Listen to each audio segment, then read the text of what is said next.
This is The Wealth Puzzle with Michael Mansfield from the Lynn Group. When a part of your financial strategy is out of tune, your long-term goals, your retirement savings, and your legacy can all suffer. With many years of experience in the financial industry, Michael provides his clients and prospects with the information they need regarding Social Security, retirement income planning, wealth management, and much more.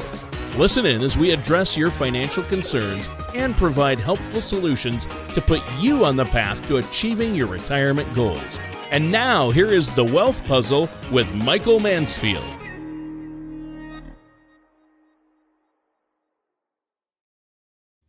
Hi, everyone. Welcome back to The Wealth Puzzle with Michael Mansfield, and I'm Tana Pennington. It's been a while, but we have a lot to talk about, so I'll get started really quick. It's been a lazy summer on Tana's part. No, Tana has not lots lazy. Of endless vacations.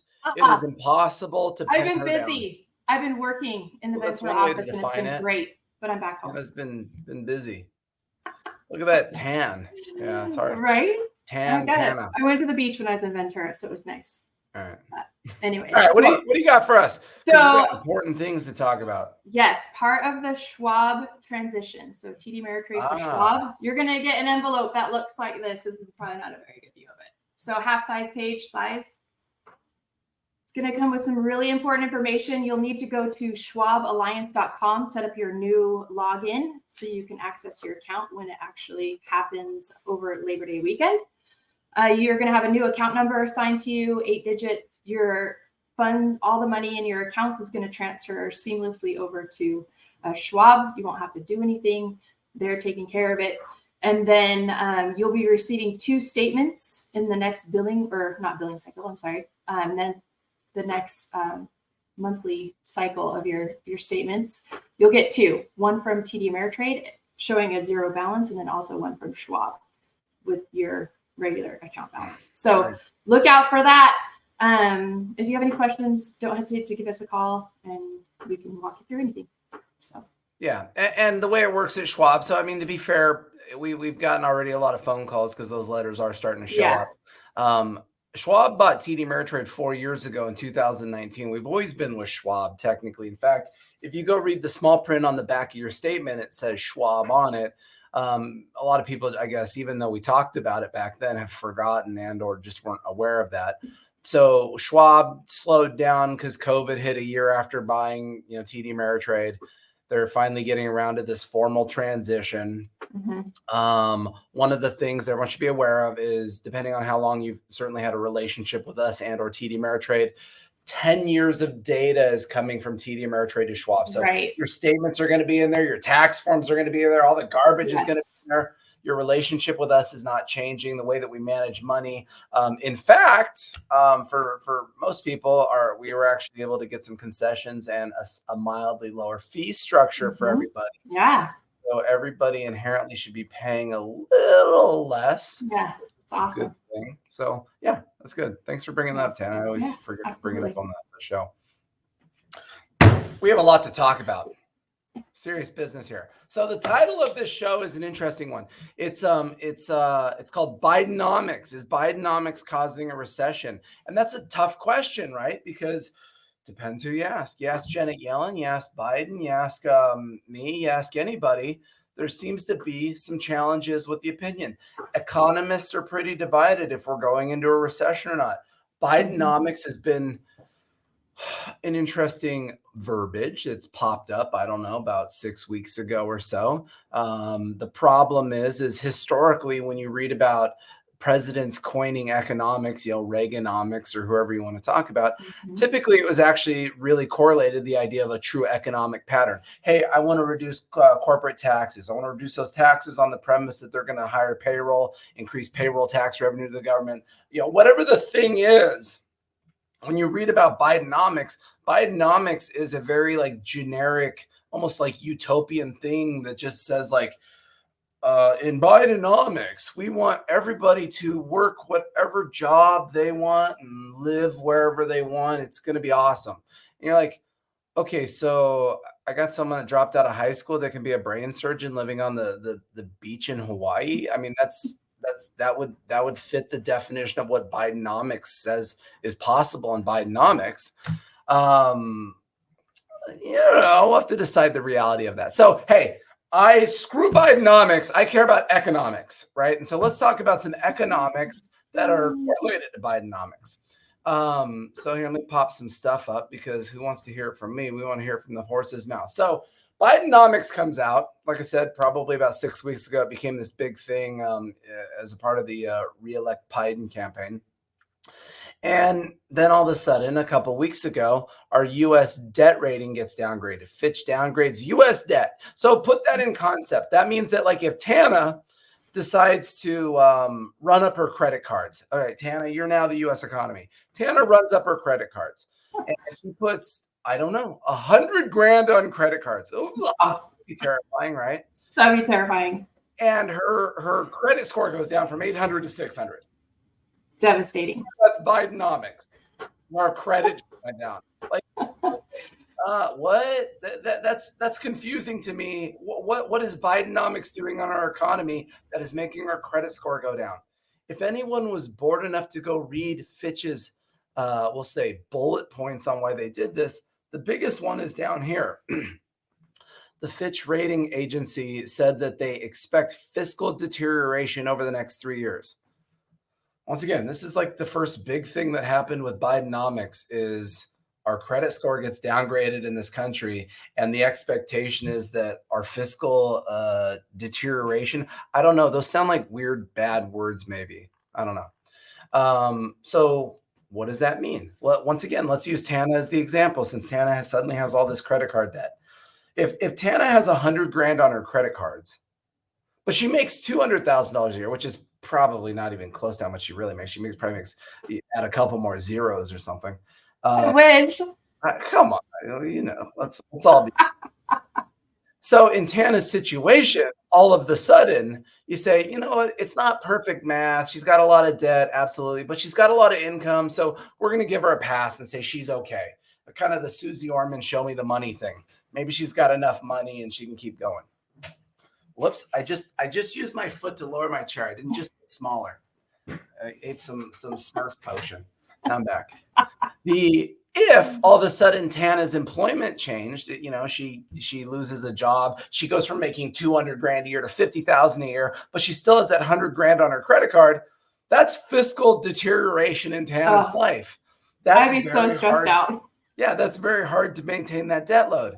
Oh, and that's absolutely. The issue the country has right now. I'd only be paying interest. I wouldn't even be paying down the principal. That's right. The problem. Yeah. And that's the problem we have in this country is if fiscal economics are starting to deteriorate and project to deteriorate, it means the income of our country is declining, which means that all of our credit card debt is starting to look a little uglier than it did before. And you say, Mike, what are you talking about, man? I turned on the news. Janet Yellen said that we're all good. Corporate profits are surprising to the upside. Biden is managing the deficit. What did he say? He said he brought the deficit down. You know what a deficit is? A deficit is a relationship of money in, money out. So if you bring in more money because 2 years ago we had higher tax revenue, well, even if you spend the same money, but you made more tax revenue, it makes the deficit look smaller. So that's their definition of bringing the deficit down. In fact, if anybody was bored enough to go to the government treasury website, here it is. It shows what our national budget, our annual budget deficit is at the moment. They update this every single month. Now, one of the things that's confusing with the United States is our calendar year runs from October to September, which only serves to confuse everybody. Wouldn't January to December, like a normal person, be very helpful to all of us? Yeah. But it's not. So from October of 2022 to July, we have spent $1.6 trillion. Oh, I said million. That's funny. $1 trillion above our budget. Trillion, 1.6. Now, let's put that in perspective. If we go back a year ago or 2 years ago, we were in what we would call wartime economics, right? We had COVID going on. And so the government was saying, hey, we got to spend big money to save the world, everybody. We got to pay for COVID tests. We got to do all this kind of stuff. This is a war we're fighting. We got to spend money.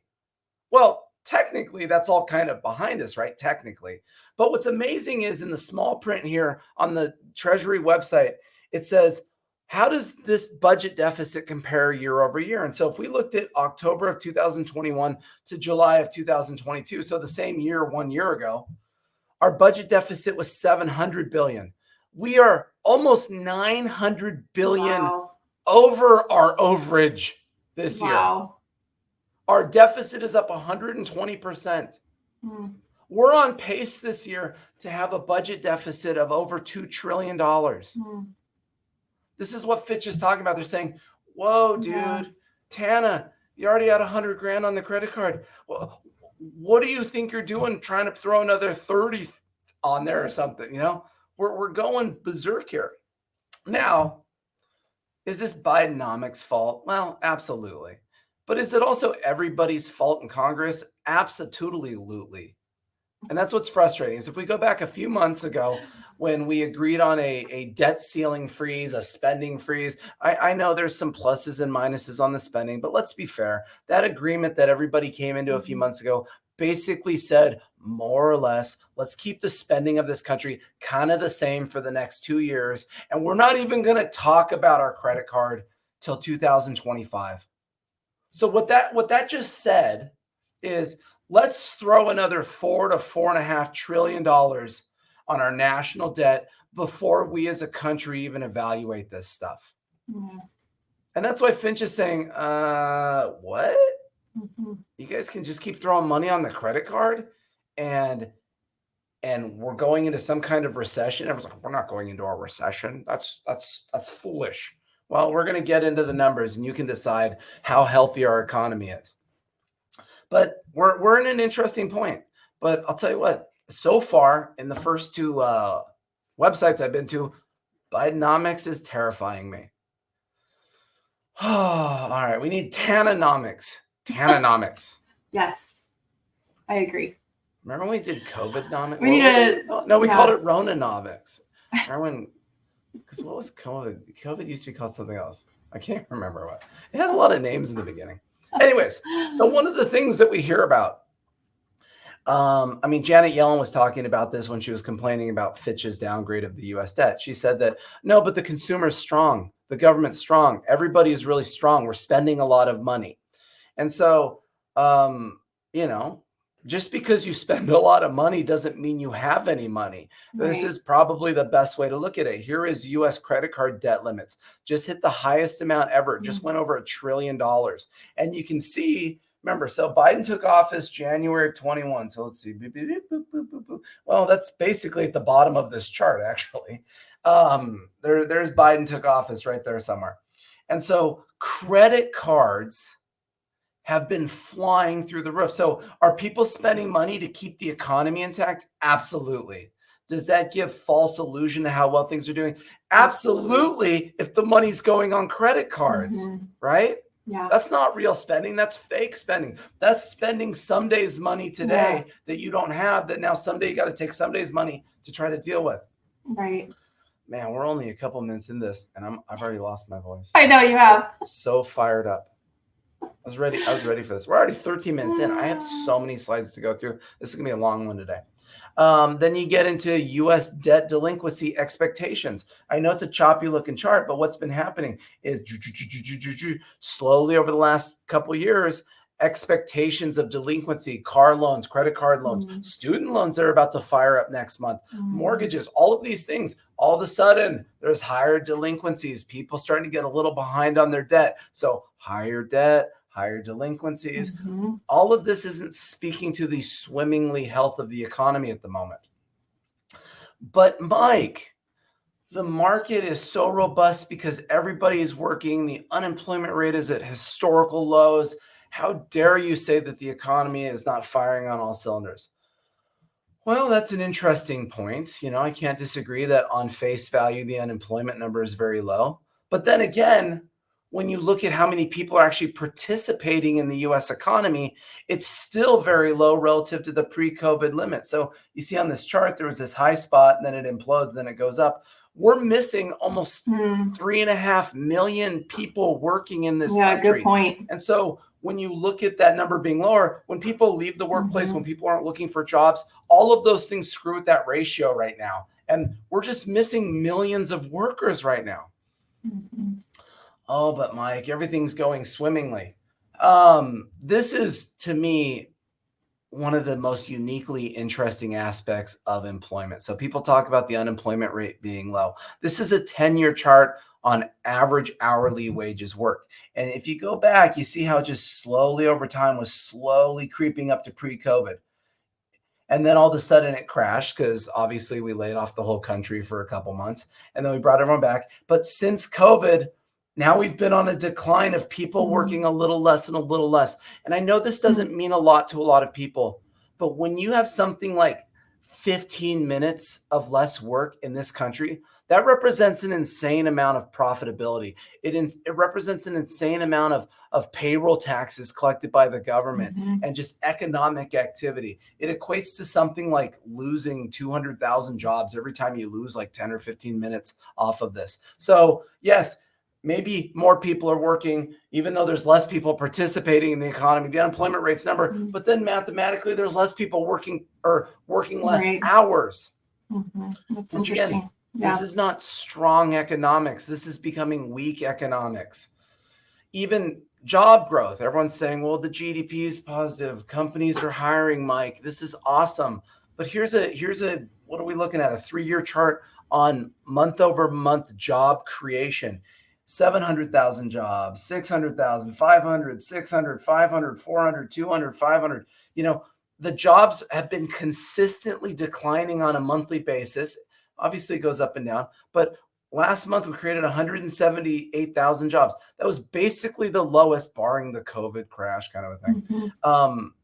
That was basically the lowest we've had in over a year. The job creation every single month is getting smaller. What does that mean? That means less employers are proactively hiring people. And then you get even to the next one. This is how many outstanding jobs are there even in the economy for people to get? You go back a year ago, there was, 12 million jobs outstanding. Now we're down to 9 million. Well, nobody took those jobs hardly because we're still missing a few million people in our workforce, right? So the labor market has absolutely softened. These things are not tracking in the right direction right now.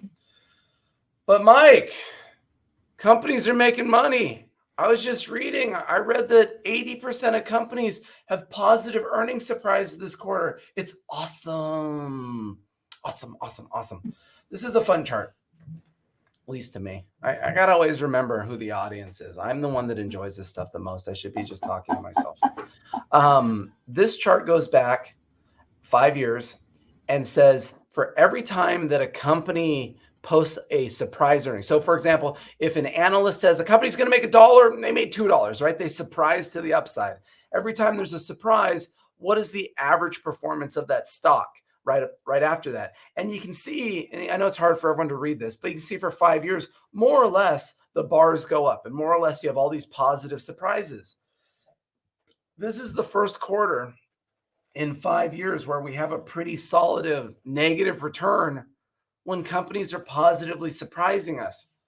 That's confusing, right? What's going on there? Why would companies' stock prices go down if companies are beating all analysts' expectations?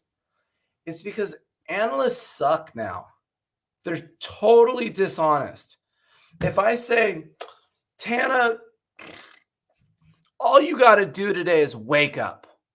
You don't even have to get out of bed, and I'm going to call today a win for you. And you wake up and you get out of bed. Wow, that was a positive surprise. You did more than anyone thought you were going to do. This is incredible, right? But you didn't really do anything. So here's another chart that tells a very different story. This shows for the last 5 years, how has profits been for these big corporations? And what do we notice over the last couple of years is consistently profits have been declining. Companies are making less money. So this whole thing of companies are doing well, everyone, they're beating analysts' expectations. All of that is great. The problem is the analysts have now set the bar so low to beat the expectation that these companies are still declining in profitability. They're still declining in value year over year. These are not good indications. Companies are making less money. This is what Fitch was talking about. They're saying, if companies make less money, they pay less tax. Government tax revenue go down, but government still spending lots of money. Like, does anybody put any of this stuff together? I'm going to try to wrap this up because I'm getting long in the tooth here. Yeah. What does that even mean? I don't know. I would like a YouTube comment on what the heck that means. This I thought was an interesting chart. This shows where like inflation is. So since Biden took office, inflation prices on average are up 15%. And you look at this chart, and I know it's hard to see the chart, but like gas is up 35%, rent is up 30%, airlines 30%, eggs 30%. So you have all of these things that are up disproportionately high. And I was kind of just having a laugh because they say, inflation's only up 3%. But you look at the bottom. Calculators, everyone. Calculators are down 30% since Biden took office. I read that and I thought, I have a calculator right here. like who buys a calculator anymore? Everyone's got the fanciest scientific calculator right here. But hey, guys, calculators are down 30%. So there is deflation somewhere. Things have gotten more affordable for the society. So if you can figure out a way to eat a calculator, we should be set. But isn't it amazing the things we need? Home, gas, food, are all the things that are not up 3%. Those are the things that are up 30%. And the things that we don't need a new one, a TV and a calculator, are the, let's be fair, there is a TV too. Also, there's a modern TV. Pretty fascinating. This is actually an interesting website. Here's where, let's see, Trump, when Biden took office, average gas price for Trump was at $2.39 now. We live in California. That'd be wild. Where average gas price for Biden's about $3.80. Those were actually accurate in Texas. So how dare you? Just wanted to let you know. Yeah. This is another big thing too that's shaping up is we let the government get involved. We got Bidenomics coming in. One of the main things that Bidenomics pushed for right out of the gates was the Build Back Better bill, and how this was going to create this green energy utopia. They were going to have over $500 billion of subsidies to build out these companies. And so one of the ones that's already come out is Proterra. Here's a picture of it. Electric buses. These are going to be the game changer. They just declared bankruptcy after getting $10 billion or something, $10 million, or I don't know. They got a bunch of money from the government, but it's just kind of amazing that this is the swimmingness of Bidenomics at the moment. So it all kind of comes back to the beginning here. I think that this downgrade is what made me want to make this video, because it was very alienating when you watch the news, when you listen to Powell talk, when you listen to Janet Yellen speak, when you listen to President Biden speak. I get how politics play into this for so many people. I get how we want to have elections based on personalities and beauty contests. The reality, though, is it's math, right? And math is important. And at the moment, things are declining. On a higher level, the question for many of us becomes, well, Mike, you're the financial guy, Tanner, you're the financial gal. How does this impact my portfolio? And that's where it gets a little tougher, is if you watch this video 23 minutes later, you're like, well, that's terrible. I'm going to sell everything and move to Costa Rica. The reality is the stock market is very disconnected oftentimes from this kind of stuff. The stock market is already looking into 2024. I personally think we're probably in a recession right now as we see softening, declining economic data. I mean, to be fair, the true definition of a recession really is general declining economics, not just this anecdotal 2 quarters of declining GDP. So to that theme, we're probably in a recession. When the government calls it out, if it ever calls it out, so be it. The reality is the stock market will probably be pouty for a moment, and then it's just going to continue going to all-time highs. I mean, if there's one thing in the big scheme of things that makes the stock market go up, it's the literal concept of inflation, inflating dollars. As dollars inflate over time, numbers get bigger, stock markets go up. So stock market will go back up. But anyways, that was depressing. So I just wanted to get that out to everybody. Welcome back. And now that it's school season, Yes. Tana and I are going to be much more diligent about making weekly videos. Yes. We're we got all those niños. Tana's got like 8 kids. I got 4. That's 12 between us that we have to manage in the summertime. It's a lot of energy. So anyways, thank you for being along for the ride, Tana. And we appreciate all of our viewers and listeners. And I'm excited to hear about what long in the tooth means. So if anybody has any questions, give us a call, 805-500-7035, and have a great day.